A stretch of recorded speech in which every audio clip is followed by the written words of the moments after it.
Question for you. Why couldn't the gamer stop sneezing? He was allergic to, achievements!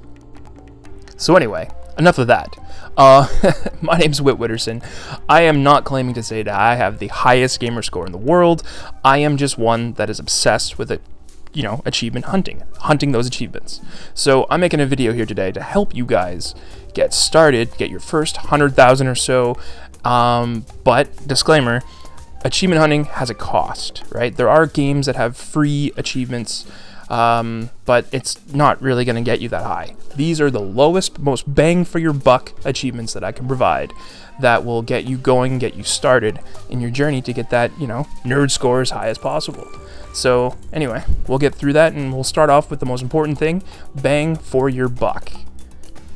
Now, when it comes to bang for your buck, 6 titles come to mind: Butterfly 1 and 2, Castle of No Escape, Synchro Hedgehog 1 and 2, and Sissa's Path. Now, these games right here have the lowest price point for the biggest bang for your buck to be completed as quickly as possible. Now, these numbers are pretty nice, right? 4,000, 5,000, 3,000. But these games are cheap, and you can complete them in a matter of minutes instead of hours. They're not meant to be played for fun. They are strictly to get those achievements up. These following games are much like that as well. Low price points, really quick games that allow you to get those achievements as fast as possible for the lowest price point. Now, I would recommend all of these games to get started. They're huge, a nice big boost right off the start, but then, from that comes the other types of games. These ones are not as fun. You play them to get the score, move on, uninstall them, go from there. Now, what I'm going to talk about first off are my 3 favorite games that I have played to get achievements. Now, these are the ones that are the most enjoyable. I will play these games possibly without having to get the achievements. I just enjoy them. So if you need a game that you enjoy but also can unlock a lot of achievements, I'm going to give you a little example of them now, and that will be kind of where to start there as well. Okay, so the first game I gotta recommend is Null Drifter.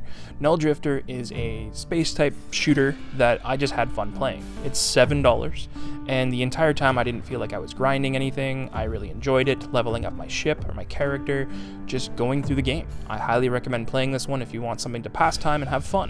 It has a price point of $7, and it's about 4,000 gamer score. That's a pretty good one. The next game is Cruise Brothers. Now, this one isn't for everyone, has a price point of $17, and it's just, I enjoyed playing this. I played through the campaign, I played through the championship, I just enjoyed playing it. It's a lot like any Street Fighter game or Mortal Kombat. It's I don't know, you play it with your buddies in versus, or you can play it against the computer. It's just a really fun game. You go through, you learn the moves, and once you've learned the moves and how the game works, it gets way more fun. And yeah, I would recommend this to anyone. However, the $17 price point is matched with a 6,000 gamer score. So you will play through it, you'll unlock lots of gamer score, and I really enjoyed this one. It's not for everyone though. The third one is a more recent addition to the Xbox. It's called Scrap Divers. It's $7. It came out, I don't know, maybe a week ago. Really enjoyed this game. It's just a fun, brainless, very simple game that you can play. You're a robot, you're flying through this tunnel, avoiding obstacles. If you lose limbs, you'll get closer and closer to death. Then you will get exploded and you will die. I enjoyed it because the achievements pop quick. It's time consuming. If I need something to waste time and just pass time, I will play this game. If I'm waiting for my idiot friends to come online to play PUBG, this is something I can toss on. You pick your different robots, you go through different levels, different tunnels, you have challenges. It's a really fun game. Just came out, $7.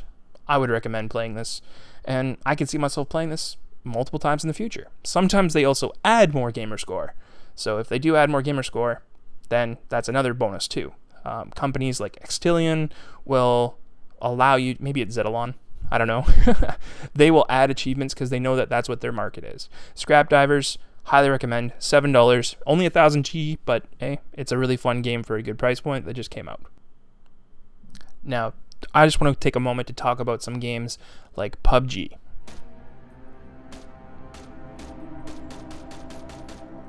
PUBG, Sea of Thieves, Halo, Call of Duty, all of these games are games that have a lot of achievements you can unlock naturally as you play with your friends. So if you're strategically trying to attack your gamer score, kind of like I've been telling you about earlier in this video, it's important not to forget about these ones as well.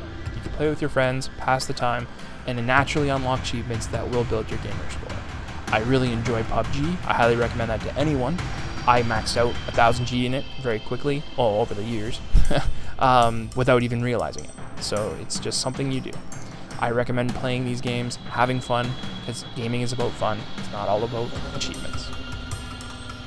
Plus, games like Sea of Thieves and Halo have thousands of achievement scores that you can get compared to just that cap of 1000. They are very hard to max out. I don't think I'll ever max out Sea of Thieves, but PUBG, Sea of Thieves, these games are important to remember. Now let's talk about the variety when it comes to cost and time to complete. All of these games listed here are going to be a variety of price points, variety of gamer score, but all of them are great ways to build your gamer score. I would recommend certain games like Lab Crisis is really quick, whereas the bunny games are kind of fun, they're quirky, but they take a lot more time. Other games have higher price points that, you know, it's not really something people look for. If you see a higher price point for a lower, like that one on the top right, are you really going to pay that much more to get that less achievements? But the options are there if you want them. Depends how thirsty you are for those achievements. On top of that, all of these games are fun. I'm not going to say games aren't fun. Some of them are very grinding or time consuming. Like the mushroom games on the bottom right, they're just puzzle games. I would recommend getting online guides or walkthroughs. If you want one from me, just leave it in the comments down below and I'll make a walkthrough for these games. It'll make things a lot faster. Same with Smart Moves 1 and 2. They're puzzle games. If you take the time to play it yourself, it may take a very long time. If you're looking to get through it quicker, a guide will help. But yeah, it's still good. I would avoid the Drawngeon game. That one is a very time-consuming one, but it's still got a pretty decent price point. Now, when it comes to these games, they can be fun, they can be frustrating, but they can also be kind of glitchy. So games like Brutal Rage, it's on sale right now. That's great, but even though it's on sale, I have a hard time unlocking all the achievements. Some of them are very difficult. You know, if a game is super difficult, you will have to grind at it and you'll get frustrated, and maybe you'll never fully complete that 5,000 or 3,000. Other games like Blind Postman are really quick. Rabio, super quick. They're just kind of like, you know, hop in the game, play it, and you'll be done before you know it. Some of them are so quick, it's actually kind of funny. But each of these games will help you get a bigger gamer score over the time. Tony and Clyde, we're going to talk about that a bit later. That one is probably the most fun game, as you can see it has a higher price point, but I'll talk about that later on in the video. But yeah, the rest of these, pretty straightforward. Bunny games are pretty fun. I would recommend that, but yeah. These are just lists of games that will allow you to get a high gamer score for a low price point. Now, sig.NULL I've put on here without a price point, because it does seem to no longer exist in the store for Xbox. I'm going to look into that. I might do a little update on that, put the comments down below, in the description. As of right now, I cannot see you can get that. Okay, so now we've got to do a little housekeeping here and some disclaimers. Now, when you buy these games, sometimes you'll see them in the store and there'll be a bundle or two, right? So it'll be like Smart Moves 1 and 2 in a bundle. Bundles are good. However, when you buy a bundle, sometimes it doesn't make a cheaper price. It's the same price if you buy them separately. And sometimes it comes with stacks. Now, that's the most intriguing part about it. Stacking. Stacking is when the game comes with a Windows PC version as well as Xbox One and Xbox Series X2, however you want to say it. You can get 3 times the gamer score, but it's important to make sure you have the PC capabilities before buying them. So we're going to pause right now, take a look at this little epic moment that happened in PUBG. I think you'll like it. Oh, that was delicious. Perfect timing to come around that corner, buddy. Thank you for that. Anyway, let's get back to this. Now, all games, AAA titles, or indie games have glitches and errors. The 3 games that are popping up on the screen, I have been unable to complete due to the achievements unable to pop because of a glitch or a problem, and I've tried to uninstall, I've tried to look online for guides, it just didn't happen. Tony and Clyde is one of the best games I have ever played. It's a top-down shooter. You will love playing it. However, after the first level or so, I was unable to advance the achievements, and it got very frustrating. So I don't know if there'll ever be a fix for it. I keep checking back in, but this can happen, and you got to be ready for it. Okay, well there you have it. That is how you start your achievement hunting journey. With all the games I've talked about, you can easily get 100,000 G, but if you were to actually add up all of the games that I've provided you today, it's more like just under 250,000, and that's a lot of Gamerscore. I will look to update this, I really appreciate your time watching.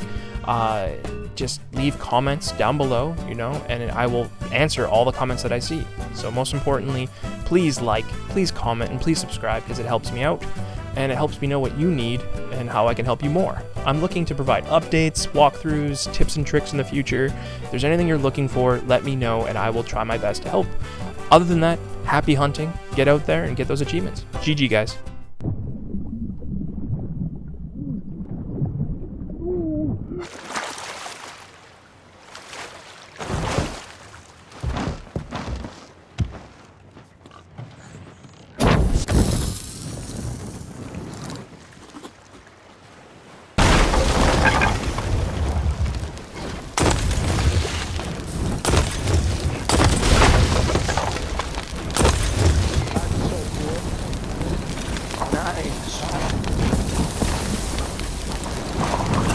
By what? People.